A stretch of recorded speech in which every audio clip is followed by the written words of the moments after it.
So I originally came from the Midwest, and I moved to Seattle about 13 years ago, and I've been here ever since, and I'm very happy to be here. This is a great place for writers, and if you look around in all genres, there's actually a ton of us here. I'm not sure what it is, if it's the climate.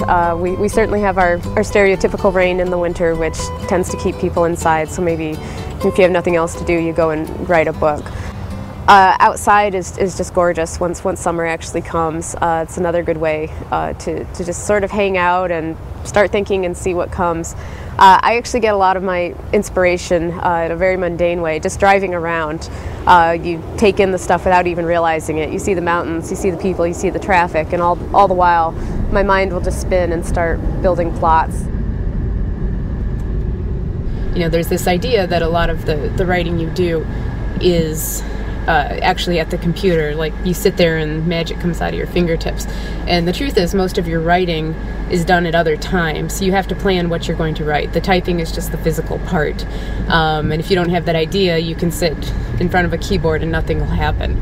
So it's these quiet times that you really need to sort of figure out, okay, what is going to happen when you put me in front of the keyboard again?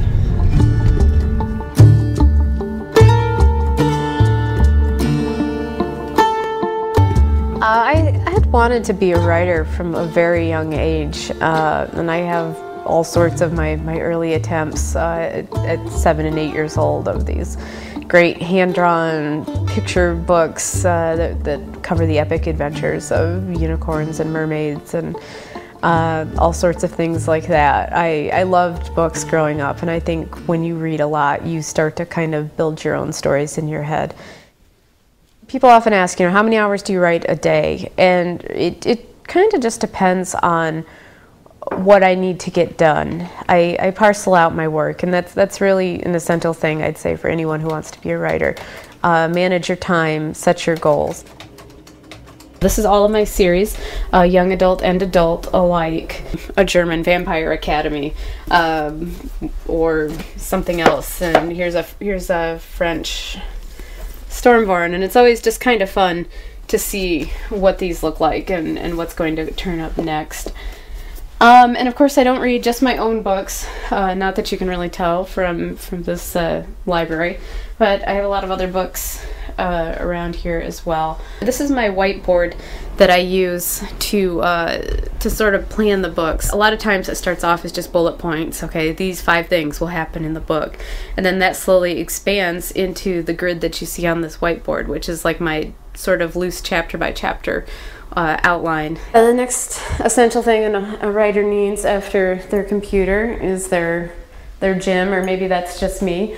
I work out a lot, not because I really enjoy it, but because it's kind of a necessary evil to stay in shape. Helps me sleep, keeps me healthy. It's all good stuff. We have the weights, so that I can like train and build up my signing hand and do a good job with that.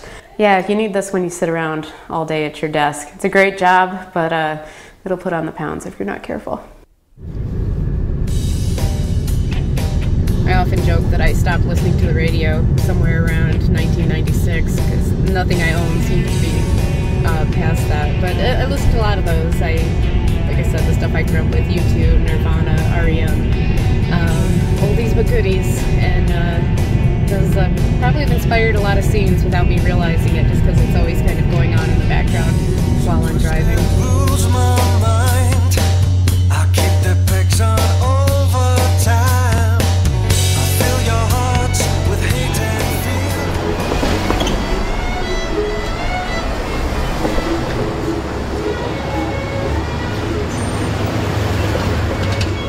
So Richelle comes into the store every few weeks to sign books for us. We try to collect orders here in the office so that she doesn't have to make a lot of little trips. And it works out great.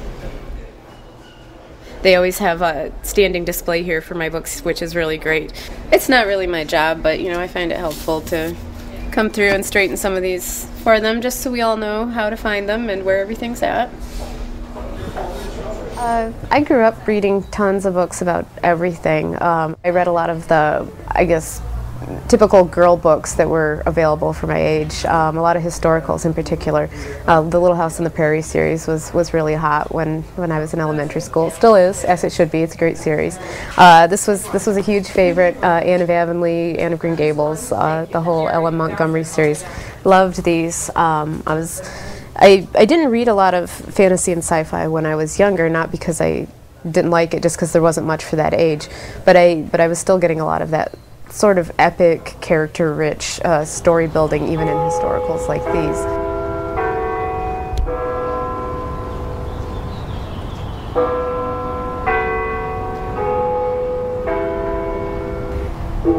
Vampire Academy for me was just kind of a sleeper series. It was a side project I'd done because I wanted to write something for teens and a young adult audience, and I really had no idea what was going to become of it. I just started seeing an increase in my email. That was really my first clue that something was going on. You would get one a week, really liked the series, and then it was 2 a week, then 1 a day. And after Frostbite came out, not only did I see an increase in that fan email, the nature of it started to change as well. It became more than just, oh, really enjoyed that book. I started running into these fans who were just so passionate about this series, who they could not, literally tell me, I can't wait until the next book. I don't know what I'm going to do. And I was just kind of astonished to see this anxiety and tension arising. Life, of course, has changed when you have a job like this, and when it has the following it has. People ask me a lot at signings, like, oh, I bet you're recognized on the street and people must stop you. It's nothing like that. Authors kind of live in obscurity. We don't have the faces that actors have that everyone knows. What gets interesting is just on the internet, because that's really where authors' fan bases have grown and where your identity grows. And I'm constantly amazed at how I can just say the most mundane thing, what I had for breakfast that day, or just even a snippet about a book, like, wow, Sydney sure is hard to write about today. And that one line will get picked up by so many people, and it will become the basis for blog entries. Richelle Mead released breaking news today, having a little trouble writing the book, and I think really, I'm amazed that can be picked up on so quickly. I go on a very aggressive schedule when I tour. It literally is a city each day. It is a little surreal when I go into a bookstore for a signing. That's really when what I do, the reality of it gets driven home. I'm told by the staff, oh, there have been people here for the last 6 hours waiting for you, or people who have been here since before we opened. They were outside the store hoping to get a good seat. We've reached a point now where at a lot of book signings where they have to smuggle me in. It'll almost go paparazzi-like, and people will cheer if they see me, and it just creates this ripple of disturbance in the bookstore. So they will smuggle me in before a signing and have me holed up somewhere until things start. Richelle Mead!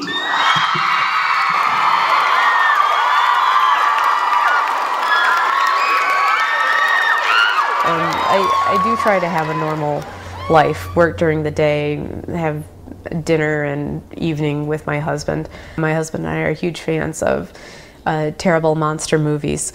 Piranhaconda or Mega Shark, Frankenfish. It's just, and it's always some terrible hybrid creation that has gone awry due to man's hubris, and it goes on a rampage. And we just love that. We love to get friends over and watch these so bad they're good movies. But those are the kinds of things I just love. Again, it comes to being an observer of the world. I think you have to really appreciate its absurdities and what it has to offer. And so I do that for fun, and I do it for work, and it's great.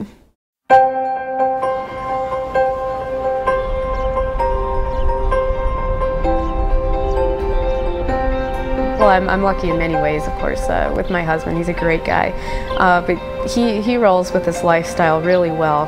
He stays home, and I'm lucky in that he's fine with that.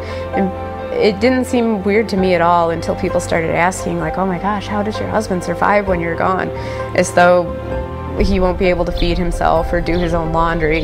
He's lucky to have that match, because perhaps there are some people who couldn't handle me being gone for 2 weeks or wouldn't know what to do with themselves. And he's fine with it, and it's going to work out well, I think, as our first child comes along, and possibly more, because they would not enjoy a Richelle Mead tour. So, they can stay home with him, and I think we have a really nice dynamic.